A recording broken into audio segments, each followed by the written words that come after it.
Hello, everybody, and welcome back to episode 10 of season 1, Inclusion Starts Now podcast, where I am going to talk about presuming competence. Um, so, this has been something that I think a lot of people don't even really think about. Um, because it is a pretty common belief to assume that someone who can't communicate or who has like behaviors or might be stimming or not giving you eye focus, that they're not paying attention to what you're saying.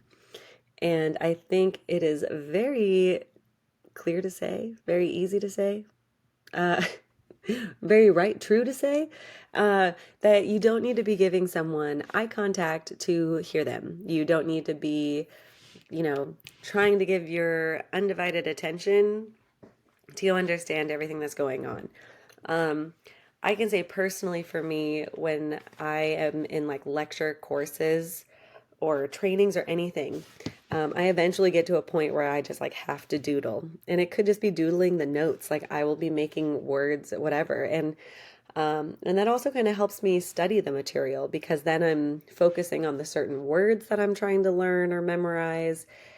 And I remember teachers telling me to stop doodling. And to me, I was like, and don't get me wrong, sometimes I was a distraction, but sometimes I was like, I don't know, I'm so bored. This is the only way to keep me thinking about the topic at hand.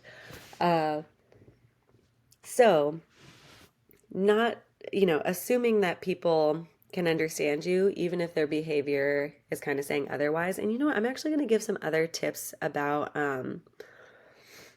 like with reading and stuff. I read this thing once about how when you're reading to like really small children, and I think it said under 5, but I would say like you can do this with almost anyone. Is like if you're reading a story and they like get up and kind of start doing something else, just to keep reading the story because they could still be listening. They're just like also exploring while they're listening to the story. Like they don't have to sit there to watch you read to understand what's going on. So I thought that was a really interesting study that was done. And people have even said that they will like be reading to their child and then they'll stop because the child's off playing. And then the child all of a sudden will be like, hey, where'd the story go? So it's like they're hearing the story, but just not listening in the way that you are assuming that they should be listening. So I think presuming competence is also uh, understanding, accepting that there are different ways to receive information, to communicate, to like learn information. And we don't know how much someone is learning from, how we're teaching, especially for someone with a disability who might not have a way to communicate right now. And so, I mean, it really just like goes to show that you should be talking to every person like the age that they are. Um, so, yeah, if you're talking to a baby with a disability, talk to them like a baby. If you're working with kids in elementary school with disabilities, talk to them like you would to any elementary school student. And don't tell me that if an assessment they have is showing that they're cognitively at a 3-year-old level and they're 12, I don't care. You should always talk to them like a valuable human being. And you should always be talking to them, I mean, just respectfully and as the age that they are. And I think part of that is like really being able to show someone that you are respecting them. Because I can say, as somebody who has worked in the disabled field for over 10 years, you can tell when a child with a disability doesn't like someone.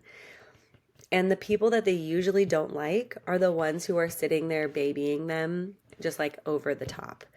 So I was just thinking a lot about this whole pursuing competence because I am in this book club. And this is actually a great way to sneak in inclusion talk, disability awareness, to any of your groups of I've done this with multiple book clubs where I recommend a book that has either disability representation or is educational, like about the disability community, the disabled community.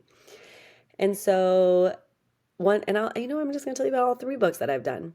So first, I did Disability Visibility, and it's a bunch of short stories by disabled authors, edited by Alice Wong, and it's a great book. And she's coming out with a second book, and I think it's about like passion or sex with, I don't know if it's sex. I think it's more like passion. It's all about like that disabled people are sexual beings as well. And again, I mean, this definitely falls into the category of like presuming competence, of like, just because they have a disability doesn't mean they don't have like basic human needs.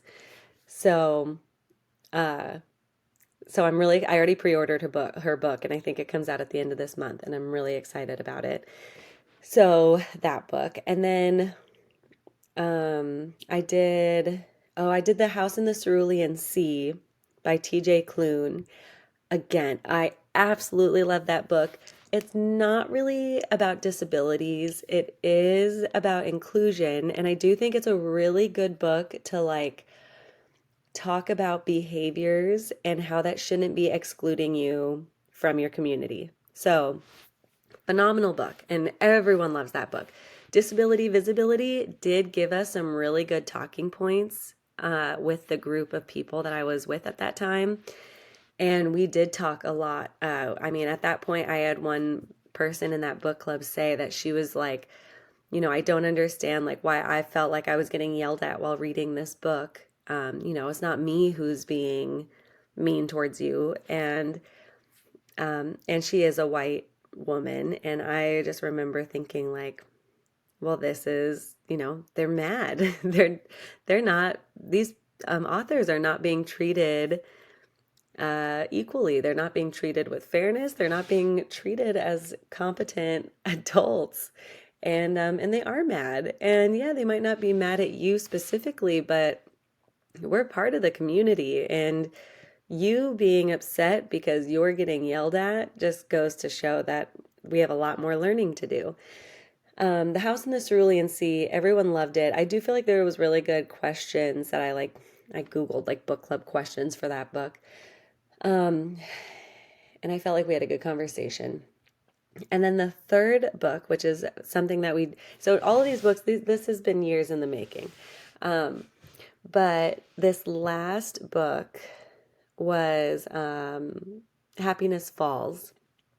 And this is with a group of women that are religious. So, which I'm, again, not against any religion. Well, I mean, I'm against people not feeling comfortable. As long as you feel comfortable and happy and loved, that's what's important. But it is a different kind of book club, as I am like the one of two women who do not identify as religious. And you can go listen back to episode 8 or 9 or whatever one I did about that.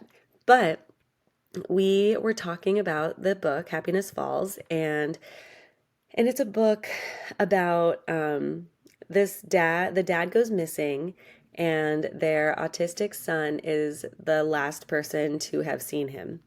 So they don't know, and he does not have a way to communicate.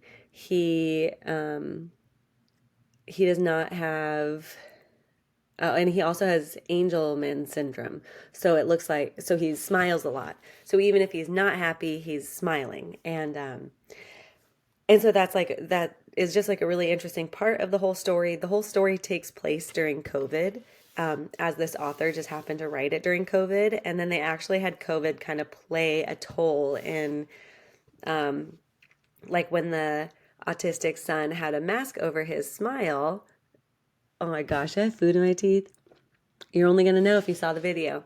That the mask hides a smile, and so then once you only saw his eyes, his family said it was easier to know what he was feeling because that big beautiful smile was hidden. And then having it be COVID also like changed some of the things that would have happened, but because COVID was happening, like I don't really want to give it away, so you gotta read it.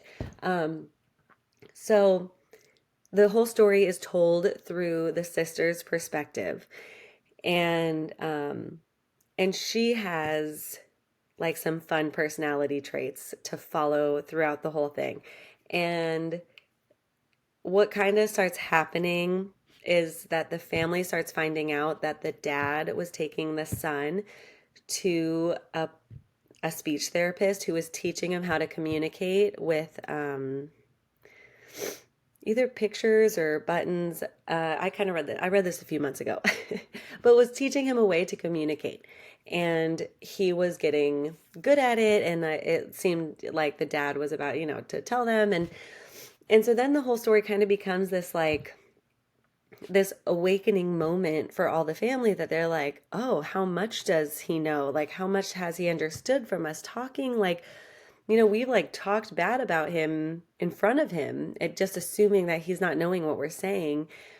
And that is what is so dangerous when people don't presume competence, because a lot of people will start, they'll like talk bad about a student because they don't know how much they're understanding, or they're talking down to the student, which is also just like, I don't know, who wants to be talked down to?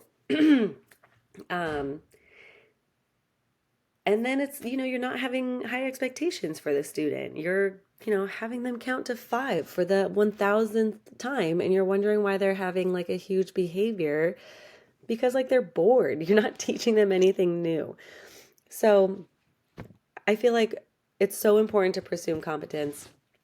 And this book, Happiness Falls, and in this book club, it gave all of these other people who were reading it with me, they said that they left it, even though some of them didn't even like the book, they said it made them reflect on themselves, on how they communicate to the people they know in their life that have a disability.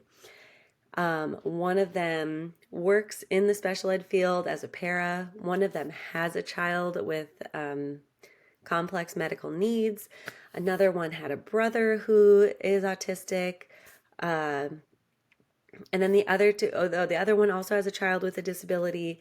And then the other one works a lot with, I think, veterans. So people with disabilities, but to her, she didn't even see it as she was just like, oh, well, I work with people like that, but I don't consider those as disabilities. And at one point of book club, I did say like, and this is like I knew that we were all moms, in this book club.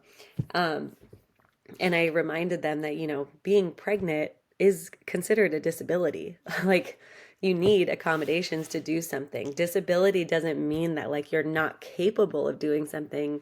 It just means that you probably have an accommodation that's going to help you do it, which is fine because everyone has accommodations to successfully do something. So, great conversation. And I just highly recommend, if you're in any sort of a group where you need to like pick a new hobby or pick up a new book to read or a new podcast to listen to or a new show to watch, like we are on the rise.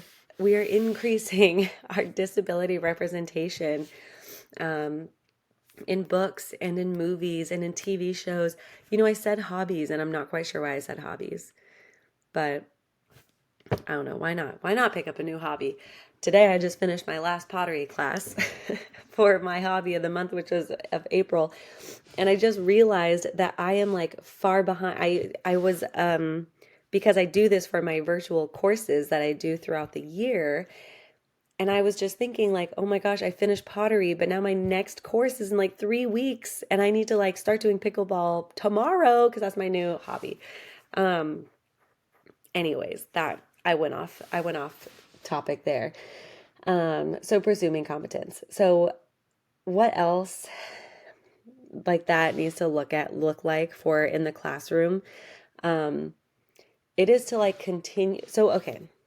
It's to continue to educate them, but you also really need to find a way to have any sort of communication. I'm kind of shocked when communication isn't like a main goal. And even if it's like for you to understand how they're communicating, behaviors is a way of communicating, facial expressions, gestures. Um, if you're working one on one with a student and they get up and just walk out and they like, or leave the classroom. I don't think I've talked about this yet on this podcast. I do not like the word elopers. Um, a student can elope. I don't even usually say that, but I would much rather hear someone say, like, yeah, this student has the tendency to elope sometimes. So, you need to make sure you're watching them because they'll just sneak right out the door. Instead of being like, oh, yep, I got a classroom with three elopers. I just feel like the language there is like a very negative language towards a student. And it's kind of like, okay, I know I'm really just gonna like walk this out and I'm not even quite sure if this really makes sense. But like when people get told it's like, oh, you're so dramatic or something. And then I feel like eventually someone's like, oh, well, I guess I'm just so dramatic. I'm just gonna be like this. Like if you keep getting told you are something, you're probably going to believe it and then you're probably going to act on it. And I have no data to back that up. That's just totally me observing this conversation while I'm talking to you. Um, so yeah, so back to presuming competence. So it really finding a way to successfully communicate instead of thinking that like behaviors or a student just getting up and walking away is like a slap in your face, or even a literal slap to the face. Like, what does that behavior mean? And like, what are they trying to communicate? Like, don't assume that these behaviors are just because they don't like you. I mean, don't get me wrong, maybe that is what they're communicating.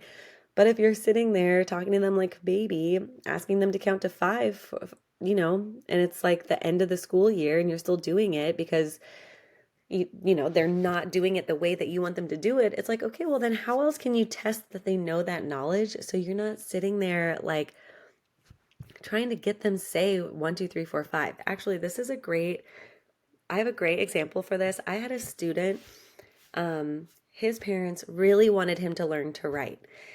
And he could write his name. It was not very clean. And this was a goal he had year after year after year. And he was a third grader with me. And his writing goal was to write his name like in a 1 inch box. Like it was just, they were trying so hard to get his writing nice and neat. And I eventually said, like, he understands words and letters. Like he knows his words and letters. Um, but he doesn't like articulate or enunciate well. And his writing is really big. Like, he's in third grade. We're like, well, it's not like we're gonna stop working on writing, but I think he's also getting really bored. And like, I don't know, is writing really that big of a deal anymore? Like, what if we really focus on like a reading comprehension at third grade level, at the level the grade level he is in? Let's read a third grade book, read to him aloud maybe the question, and then put out answers and have him choose. Or maybe let him look at the sentence and see if he knows the question. Like, we have no idea how much he's reading. Just because he can't verbally say how much he's reading or understanding doesn't mean he's not reading and understanding everything that's happening. So that was, and that this is like a very interesting, all of these conversations. I guess this is a good way to end season 1 of this like pilot podcast episode of just how different inclusion looks on everybody and how different every day is going to look. And that you, as someone who's learning how to be inclusive, you shouldn't be focused on like that everyone's going to have these same results or that like every day is going to look like you're improving. Like it really has to be like this mindset that you are also working on, that kind of, and is always growing. Like you're always trying to figure out where is the student at, what's next, how can I keep fading myself out? Like there are a lot of balancing pillars when working with a student, and trying to find the best way to support them to get more and more independent is, it takes work and it takes a lot of practice. I was just in an IEP where I was asking about how much the child was being included as he used to be in a totally inclusive setting. And then they kind of pulled him out into a special day class. And I asked what, how they were helping him with his work and everything. And one of the service providers was like, well, it takes a lot of time to get the work before, make all the accommodations, have it ready for the day. Like, and we just don't have the time to do that for all of his work all day. And I was like, you don't have to. I don't know what you're talking about. Like, you know the goals, you get the work, find that common ground, and then like there are so many ways you can accommodate on the spot that even if it's just like giving them two options, and it could be eye gaze or pointing or verbally saying what they had, what like the answer. Um, maybe they're tracing the letter with their finger, maybe a pen, maybe they're writing. Like there there is so many different ways, and each child is going to look so different. So it's like, how do we train people in education on how to like effortlessly accommodate to everyone on the spot with basic equipment that's already in the classroom? Um, and don't get me wrong, sometimes there are going to be like special projects of like, okay, we're all going to be doing some clay thing, but this kid doesn't like touching clay, or yeah, I don't know, whatever. Um, so there's so much I want to say. So hopefully we'll have a season two coming up. Um, I'm thinking of trying to do some guests. So if anybody who has been listening to this at all wants to talk about a subject that they feel passionate about in inclusion, I would love to have you here. Um, and that is that. So I hope you have learned something great about pursuing competence. If you have any questions, please let me know. You can follow me on Inclusion Starts Now and everything. And I hope you have a beautiful day. That is a wrap for season 1, episode 10. Um, Inclusion starts with you, and I just want to help. Thank you. Bye. End session.